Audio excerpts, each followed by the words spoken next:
Hello friends, welcome to jobs study support. आज 23 मई 2024 के सभी मोस्ट इम्पॉर्टेंट करंट अफेयर के बारे में पढ़ेंगे जो एग्जाम पॉइंट से बहुत इंपॉर्टेंट है। तो आइए सबसे पहला क्वेश्चन डिस्कस करते हैं।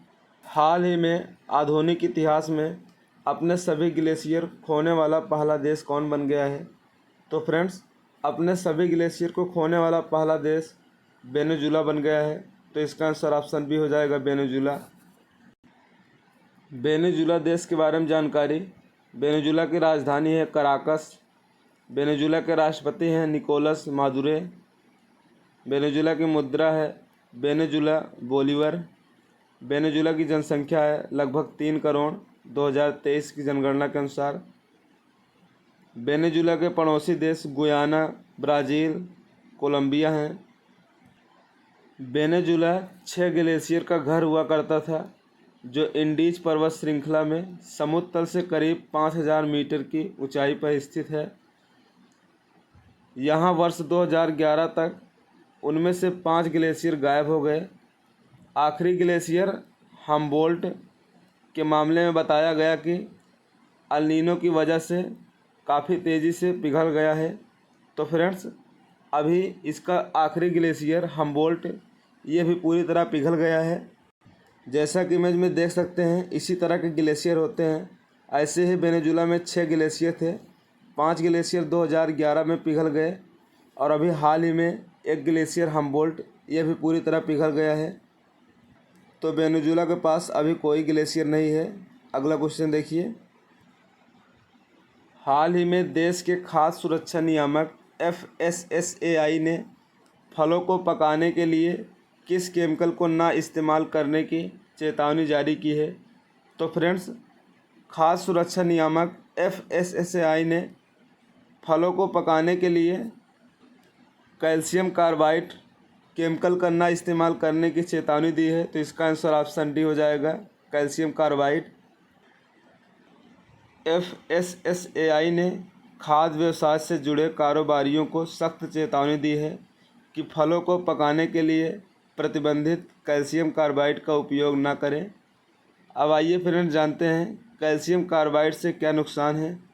कैल्शियम कार्बाइड आमतौर पर आम जैसे फलों को पकाने के लिए उपयोग में लिया जाता है।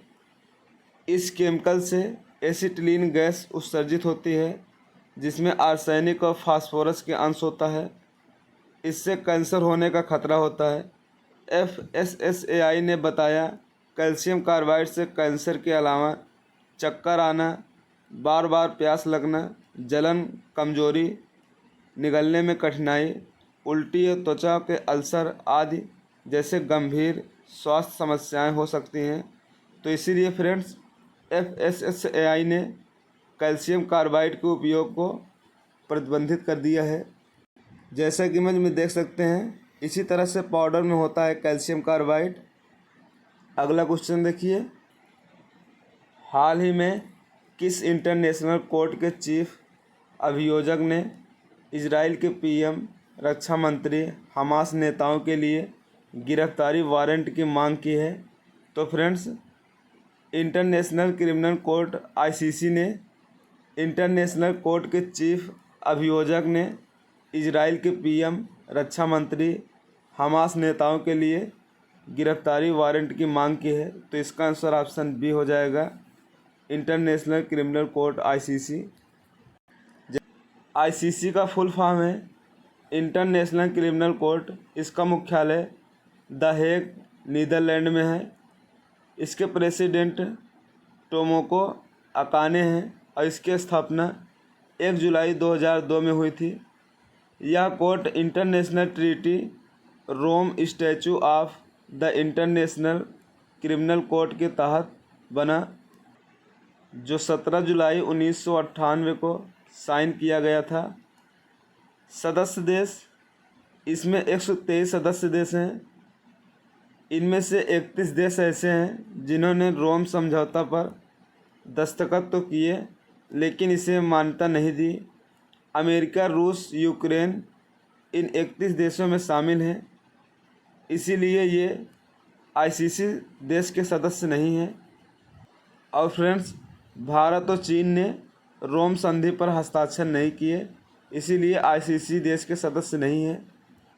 तो जैसा कि इमेज में देख सकते हैं, इन 5 लोगों पर अरेस्ट वारंट जारी किया गया है आईसीसी द्वारा, जिसमें से 3 हमास के हैं और 2 बेंजामिन नेतन्याहू प्रधानमंत्री और इनके रक्षा मंत्री, इन दोनों लोगों के ऊपर अरेस्ट वारंट है।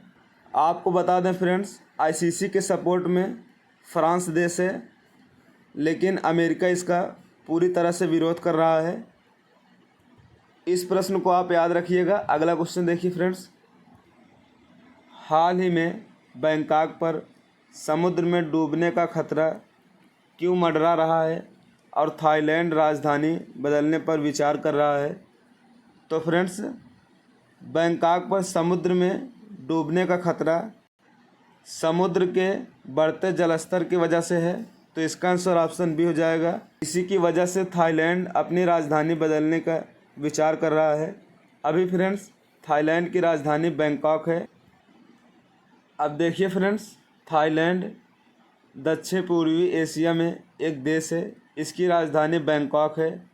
यहाँ के प्रधानमंत्री श्रेथा थाविसनी हैं।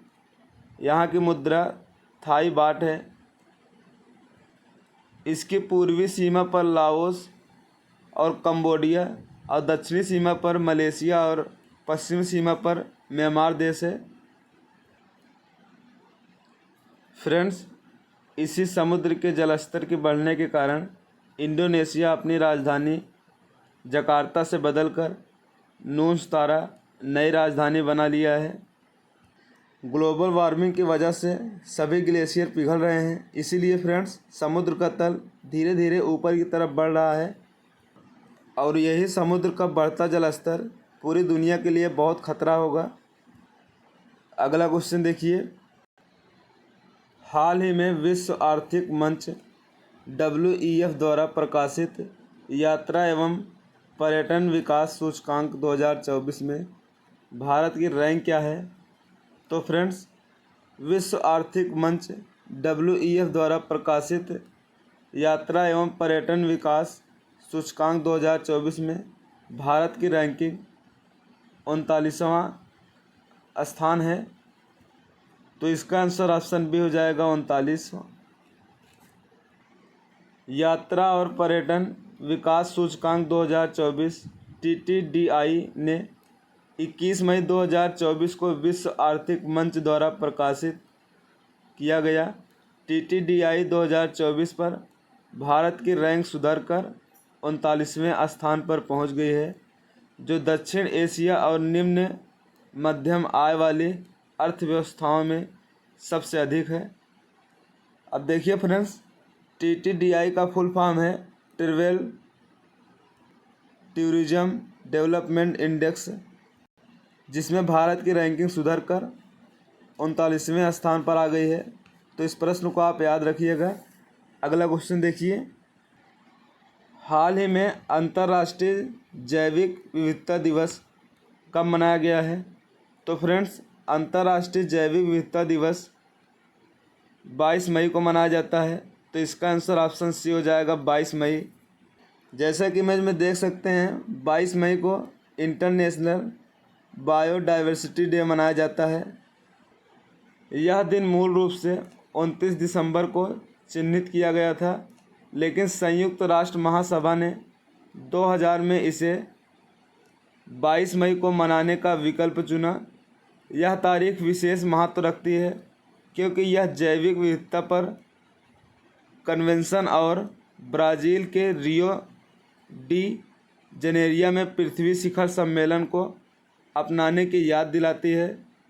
तो फ्रेंड्स, इस बार अंतर्राष्ट्रीय जैविक विविधता दिवस 2024 की थीम है जैविक विविधता के संरक्षण में लोगों को हिस्सेदारी और जिम्मेदारी पर फोकस करना।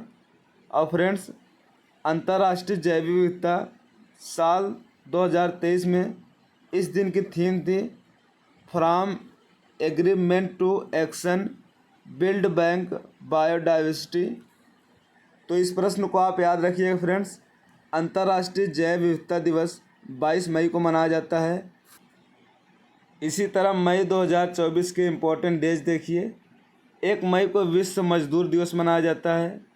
2 मई को विश्व टूना दिवस मनाया जाता है।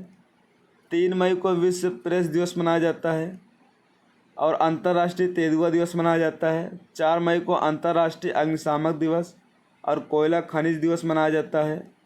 5 मई को विश्व हंसी दिवस और विश्व पुर्तगाली भाषा दिवस मनाया जाता है। 6 मई को अंतर्राष्ट्रीय नो डाइट डे दिवस मनाया जाता है। 7 मई को विश्व अस्थमा दिवस मनाया जाता है। 8 मई को विश्व रेड क्रॉस और रेड क्रिसेंट दिवस मनाया जाता है। 9 मई को महाराणा प्रताप जी की जयंती मनाई जाती है। 10 मई को अंतर्राष्ट्रीय अर्गानिया दिवस मनाया जाता है। 11 मई को राष्ट्रीय प्रौद्योगिकी दिवस मनाया जाता है। 12 मई को अंतर्राष्ट्रीय नर्स डे और इस बार 12 मई को मदर्स डे मनाया गया है। तो फ्रेंड्स, मदर्स डे मई महीने के दूसरे रविवार को मनाया जाता है। तो इस बार दूसरा रविवार 12 तारीख को पड़ा था, इसीलिए मदर्स डे 12 तारीख को मनाया गया है। 15 मई को विश्व परिवार दिवस मनाया जाता है। 16 मई को अंतर्राष्ट्रीय प्रकाश दिवस मनाया जाता है। 17 मई को विश्व दूरसंचार और सूचना समाज दिवस मनाया जाता है। 18 मई को विश्व एड्स वैक्सीन दिवस मनाया जाता है। 20 मई को विश्व मधुमक्खी दिवस मनाया जाता है। और फ्रेंड्स, 21 मई को राष्ट्रीय आतंकवादी विरोध दिवस मनाया जाता है। तो इसमें से सबसे इम्पोर्टेंट है 8 मई विश्व रेड क्रॉस डे और रेड क्रिसेंट दिवस, इसे आप ज़रूर याद रखिएगा। और दूसरा, आप 17 मई को विश्व दूरसंचार दिवस मनाया जाता है, तो इसे भी आप याद रखिएगा।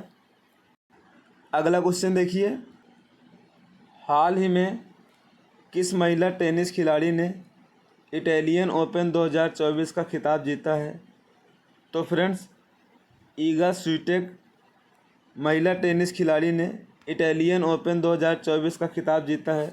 तो इसका आंसर ऑप्शन सी हो जाएगा, ईगा स्विटेक। यही है फ्रेंड्स, ईगा स्विटेक।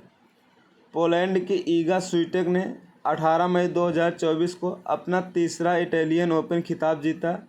यह टूर्नामेंट में उन्होंने बेलारूस की आर्याना सबालेंका को 6-2 6-3 से हराया।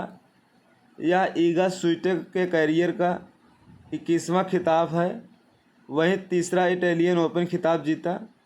ईगा विश्व की नंबर 1 खिलाड़ी है। 81वां इटालियन ओपन टूर्नामेंट 6 से 19 मई 2024 तक इटली के राजधानी रोम में आयोजित किया गया है। इसी टूर्नामेंट में ईगा स्विटेक ने अपना तीसरा इटालियन ओपन खिताब जीता है। अगला क्वेश्चन देखिए। अब देखिए फ्रेंड्स, किस पुरुष टेनिस खिलाड़ी ने इटालियन ओपन 2024 का खिताब जीता है? तो फ्रेंड्स, पुरुष में अलेक्जेंडर ज्वेरेव ने पुरुष टेनिस खिलाड़ी में इटालियन ओपन 2024 का खिताब जीता है। तो इसका आंसर ऑप्शन सी हो जाएगा, अलेक्जेंडर ज्वेरेव। यही है फ्रेंड्स, अलेक्जेंडर ज्वेरेव, जिन्होंने इटालियन ओपन का खिताब जीता है। जर्मनी के अलेक्जेंडर ज्वेरेव ने 19 मई 2024 को हुए मुकाबले में चिली के निकोलस जेरी को हराकर अपना दूसरा इटालियन ओपन खिताब जीता है। अब देखिए फ्रेंड्स, महिला युगल 2024 का खिताब। महिला युगल फाइनल में इतालवी जोड़ी सारा ईरानी और जैस्मीन पाओलिनी ने फाइनल में कोको गॉफ अमेरिका और एरिन राउलिफ न्यूजीलैंड की जोड़ी को हराया। तो फ्रेंड्स, इस बार महिला युगल 2024 का खिताब इतालवी जोड़ी सारा ईरानी और जैस्मिन पाओलिनी ने फाइनल में कोको गॉफ और एरिन राउलिफ को हराकर यह खिताब जीता। और फ्रेंड्स, पुरुष युगल 2024 का खिताब स्पेन के मार्सेल ग्रेनोलर्स और अर्जेंटीना के होरासियो जेबालोस की जोड़ी ने क्रोएशिया के मेट पाविक और अल साल्वाडोर के मार्सेलो अरेवालो को हराया। तो फ्रेंड्स, इस बार पुरुष युगल 2024 का खिताब स्पेन के मार्सेल ग्रेनोलर्स और अर्जेंटीना के होरासियो ने जीता है। तो फ्रेंड्स, इन दोनों पॉइंट को भी आप याद रखिएगा। महिला युगल 2024 का खिताब किसने जीता है और पुरुष युगल 2024 का खिताब किसने जीता है। अगला क्वेश्चन देखिए, हाल ही में एलॉन मस्क ने कहाँ स्टारलिंक उपग्रह इंटरनेट सेवा की शुरुआत की है। तो फ्रेंड्स, एलॉन मस्क ने इंडोनेशिया में स्टारलिंक उपग्रह इंटरनेट सेवा की शुरुआत की है। तो इसका आंसर ऑप्शन डी हो जाएगा, इंडोनेशिया। एलन मस्क ने दुनिया के सबसे बड़े द्वीप समूह राष्ट्र इंडोनेशिया में स्टारलिंक उपग्रह इंटरनेट सेवा की शुरुआत की है। अब देखिए फ्रेंड्स, अभी हमने आपको बताया इंडोनेशिया की राजधानी नुसांतारा है। इससे पहले इंडोनेशिया की राजधानी जकार्ता थी, लेकिन समुद्र के जलस्तर बढ़ने के कारण इंडोनेशिया की राजधानी बदलकर नुसांतारा रखी गई है। और फ्रेंड्स, इंडोनेशिया की मुद्रा है इंडोनेशियाई रुपया। इंडोनेशिया के राष्ट्रपति हैं जोको विडोडो। तो इस पॉइंट को आप याद रखिएगा। इसी तरह आज के हेडलाइंस देखिए, भारत की एकता भयान ने विश्व पैरा एथलेटिक चैंपियनशिप में महिलाओं को F51 स्पर्धा में स्वर्ण पदक जीता। भारत कोच्चि में 46वीं आर्कटिक संधि परामर्शदात्री बैठक ATCM ने आर्कटिका पर्यटन पर पहली बार केंद्रित कार्य समूह चर्चा की सुविधा प्रदान करेगा। अखिल भारतीय आयुर्वेद संस्थान ने अंतर्राष्ट्रीय योग दिवस 2024 में 10वें संस्करण का उत्सव मनाने के लिए एक जागरूकता कार्यक्रम आयोजित किया है। जॉन सोइवेन को अंतर्राष्ट्रीय एल्युमिनियम संस्थान का उपाध्यक्ष नियुक्त किया गया है। तो इस पॉइंट को भी आप याद रखिएगा। इसी तरह से आज के मोस्ट इम्पॉर्टेंट करंट अफेयर ख़त्म होते हैं। फ्रेंड्स, वीडियो कैसा लगा कमेंट आप ज़रूर बताइएगा। अगर चैनल पर नए आए तो चैनल को ज़्यादा से ज़्यादा लाइक शेयर सब्सक्राइब करें। मिलते हैं नेक्स्ट वीडियो में। जय हिंद।